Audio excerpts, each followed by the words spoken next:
चलो फिर मैं बता देता हूँ। देखिए क्वथनांक किसे कहेंगे, पहले हम इस क्वथनांक को समझ लेते हैं। जिन बच्चों को समझ में नहीं आ रहा क्वथनांक क्या होता है, दो प्रकार के दाब होते हैं। एक तो होता है वाष्प दाब, एक क्या होता है वाष्प दाब, और एक होता है वायुमंडलीय दाब। वायुमंडलीय दाब, ये दो प्रकार के दाब है हमारे पास। वायु में भी एक अपना एक दबाव है, प्रेशर है, एक वायुमंडलीय दाब और एक वाष्प दाब। ये वाष्प दाब किसका है, माना कोई द्रव है हमारे पास, कोई भी द्रव हो सकता है ना, वो जल ले लो, वो अल्कोहल ले लो, वो कोई और भी पदार्थ हो सकते हैं। तो इनको यहां ध्यान रखना है कि क्वथनांक किसे कहते हैं। हमारे पास यदि क्वेश्चन आता है क्वथनांक क्या है, तो हम कह सकते हैं कि द्रव का वाष्प दाब। किसका वाष्प दाब, जो द्रव का वाष्प दाब वायुमंडलीय दाब के बराबर हो जाए। द्रव का क्या है वाष्प दाब, यदि वायुमंडलीय दाब के बराबर हो जाए तो उसे हम क्वथनांक कहेंगे। उसी पर क्या होगा, ये द्रव जो है किसमें, वाष्प में परिवर्तित होता है। जब क्या होगा, द्रव का वाष्प दाब वायुमंडलीय दाब के बराबर हो जाएंगे, ये दोनों बराबर हो जाएंगे, है ना, ये दोनों क्या होंगे, बराबर हो जाएंगे। तो उस दशा में जो द्रव होगा वो वाष्प में परिवर्तित होगा। तो हमारे पास क्या परिभाषा बनी कि जब किसी द्रव का वाष्प दाब वायुमंडलीय दाब के बराबर हो जाता है तो उसे हम क्या कहते हैं, क्वथनांक कहते हैं। ये केमिस्ट्री की परिभाषा है ना, रसायन विज्ञान में ऐसा पढ़ा जा सकता है कि यानी कि जो वाष्प दाब है द्रव का, वो वायुमंडलीय दाब के बराबर हो जाए, इस वायुमंडलीय दाब के बराबर हो जाए, तो वही क्या कहलाता है, उसका क्वथनांक कहलाता है। उसी को हम क्या कहते हैं, क्वथनांक कहते हैं। तो क्वथनांक की परिभाषा तो समझ में आ गई। अब क्वथनांक में उन्नयन किसे कहेंगे, क्वथनांक में उन्नयन, यानी कि क्वथनांक कैसे बढ़ेगा, ठीक है, तो उसको हम क्या कहेंगे, क्वथनांक में उन्नयन। तो क्वथनांक उन्नयन क्या हुआ, इसके लिए देखें कि किसी अवाष्पशील पदार्थ, ये अवाष्पशील समझ गए होंगे आप लोग, कोई अवाष्पशील पदार्थ के नाम बताओ बेटा। सर किसी आवास, नमक। नमक, नमक, चीनी, चीनी, यूरिया। हाँ राइट, यूरिया। यूरिया का फॉर्मूला किसको मालूम है, NH2CO NH2।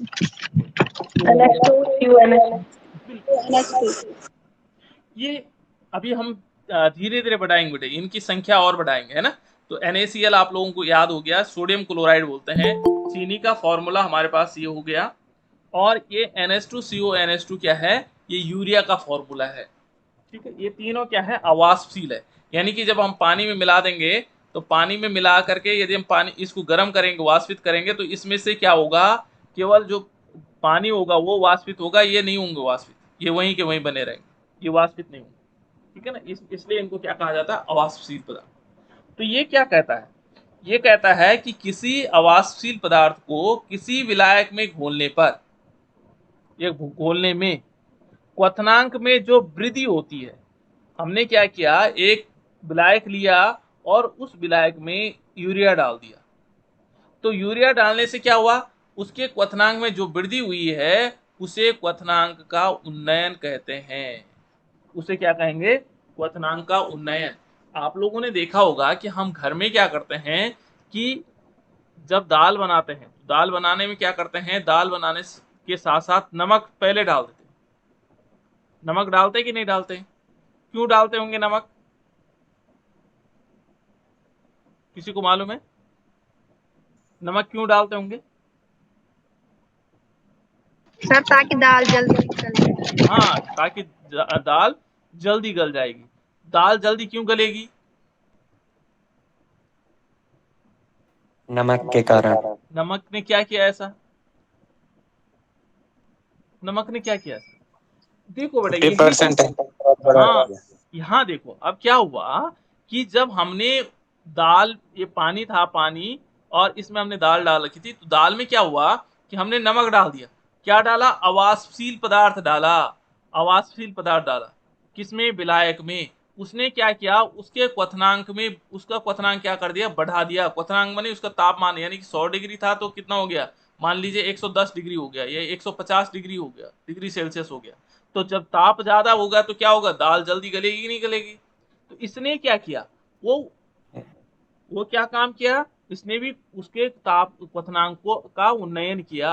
जो क्वथनांक था उसका उसका उन्नयन किया किसने, इस विलेय ने, जो ये विलेय है अवाष्पशील विलेय, ठीक है ना।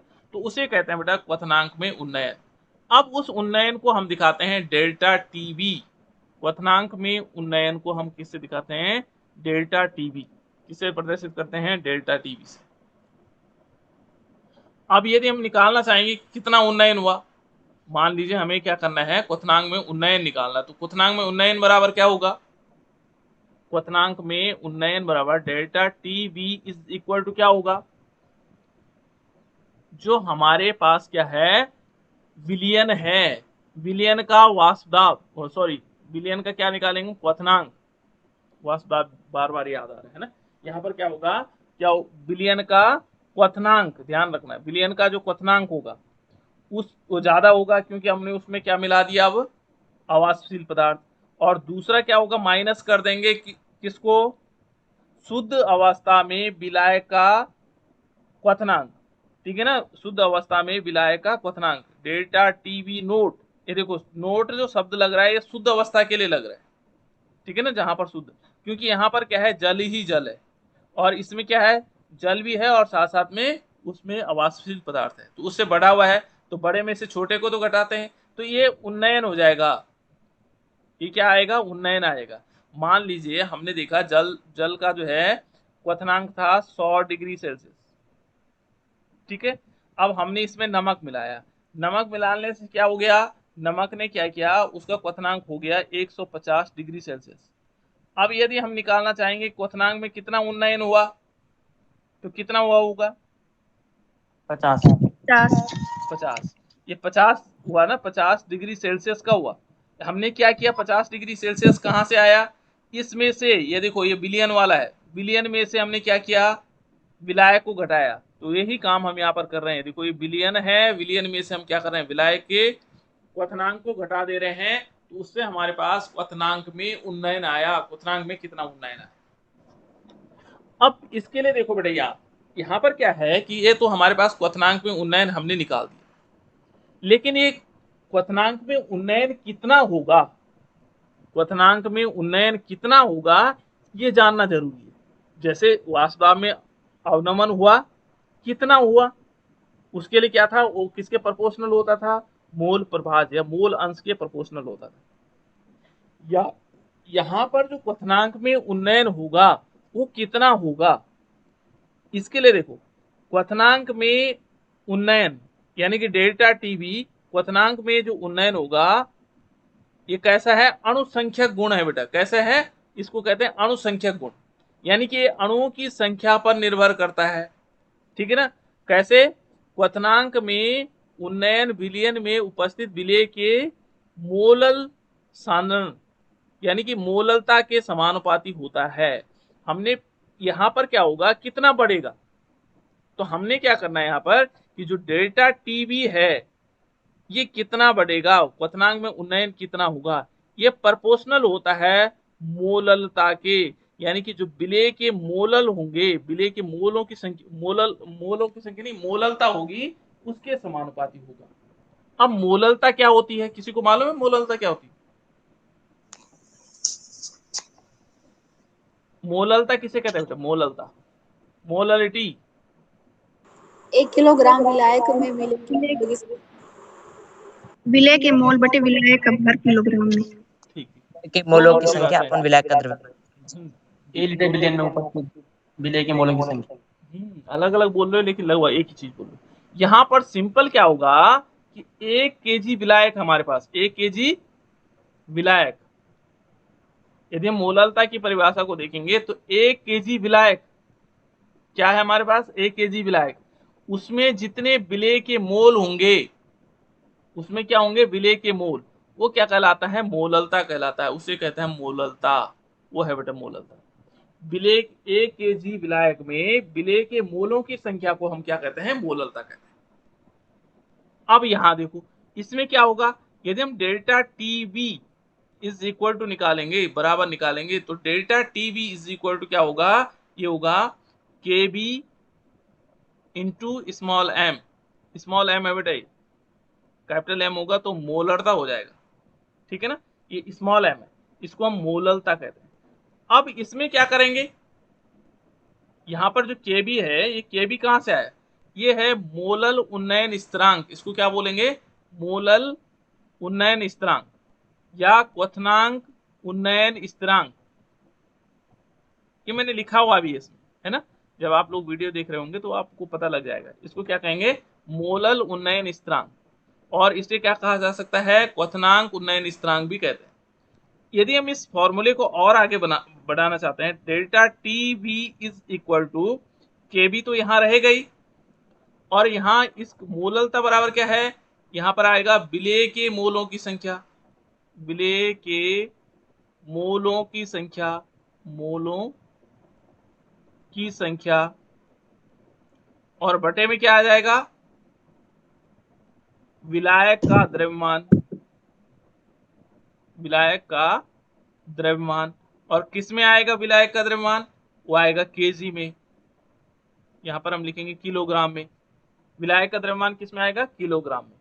अब इस विलेय के मोलों की संख्या आप लोगों को अच्छी तरह मालूम है। विलेय के मोलों की संख्या हम कैसे निकालते हैं?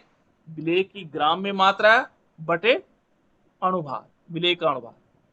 और यहां पर यदि हम निकालेंगे इसके लिए, तो यहां पर क्या होगा? विलायक की ग्राम में मात्रा यदि हम ग्राम में देंगे और बटे क्या कर देंगे? 1000। तो कभी कभी किताब में आपके पास इस प्रकार का फॉर्मूला भी हो सकता है कि मान लीजिए delta T V is equal to K B यहां पर होगा, और विलेय की ग्राम में मात्रा स्मॉल डब्ल्यू ले लिया, ठीक है ना। यहाँ पर हमने एम ले लिया, अपॉन क्या कर दिया? विलायक का जो द्रव्यमान है उसको कैपिटल डब्ल्यू दिखा देते हैं, अपॉन 1000 कर देंगे, तो ये भी एक फॉर्मूला बन जाएगा। अब आपको फॉर्मूला याद करने की जरूरत नहीं, 1000 लिखा नहीं जा रहा बेटा, ये 1000 हो जाएगा। ये बराबर हम कैसे दिखा सकते हैं? यानी कि इसको हम दिखा सकते हैं के बी, और यहाँ जो 1000 है वो सबसे ऊपर गुणा हो जाएगा, यानी कि स्मॉल डब्ल्यू इंटू 1000 अपॉन क्या आ जाएगा? इसके बटे में क्या आ जाएगा? क्या आना चाहिए? एम इंटू कैपिटल डब्ल्यू, इस टाइप से भाई ये फॉर्मूला भी बना सकते हैं। तो फॉर्मूला, मुझे लगता है फॉर्मूला याद करने की जरूरत नहीं है, आपको यहां समझना पड़ेगा विलेय की मोलों की संख्या। तो जैसे आपके पास मोल दिए होंगे आप समझ जाएंगे ग्राम में मात्रा बटे अणुभार, और यदि आपके पास विलायक द्रव्यमान ग्राम में दे रखा है तो उसके बटे में 1000 कर दो। भाई सिंपल, हमारे पास 5 ग्राम है, 5 ग्राम लिखा हुआ कहीं, तो इसको किलोग्राम में बदलने के लिए हम क्या करते हैं? क्या करते हैं इस किलोग्राम में बदलने के लिए? 1000 का भाग दे देंगे, है ना। 1000 का भाग दे देंगे तो अपने आप ही किलोग्राम हो जाएगा, है ना। तो इस टाइप से हम क्या कर सकते हैं? उसको किलोग्राम में भी परिवर्तित कर सकते हैं, ठीक है। तो ये है बेटा हमारे पास, इस टाइप से हम क्या करेंगे? क्वथनांक में उन्नयन देखेंगे। और ये कैसा गुण है बेटा क्वथनांक में उन्नयन? ये है अणुसंख्यक गुण। कैसे गुण है ये? अणुसंख्यक, कोलुगेटिव प्रॉपर्टीज, कोलुगेटिव प्रॉपर्टीज है ना। कैसी प्रॉपर्टीज है? कोलुगेटिव। ये हमेशा मोललता पर निर्भर करती है। किसकी मोललता पर? विलेय की मोललता पर। अब ये तो है हमारे पास क्वेश्चन, है ना। इसका एक क्वेश्चन है बेटा, देखो इस क्वेश्चन को देखो, न्यूमेरिकल क्वेश्चन इस टाइप का है। ये कहता है कि देखो एक सॉस पैन है, सॉस पैन जानते हैं आप लोग, जिसमें सॉस बनाते हैं, पात्र है कोई, है ना। एक पात्र है, यदि पात्र में क्या करेंगे?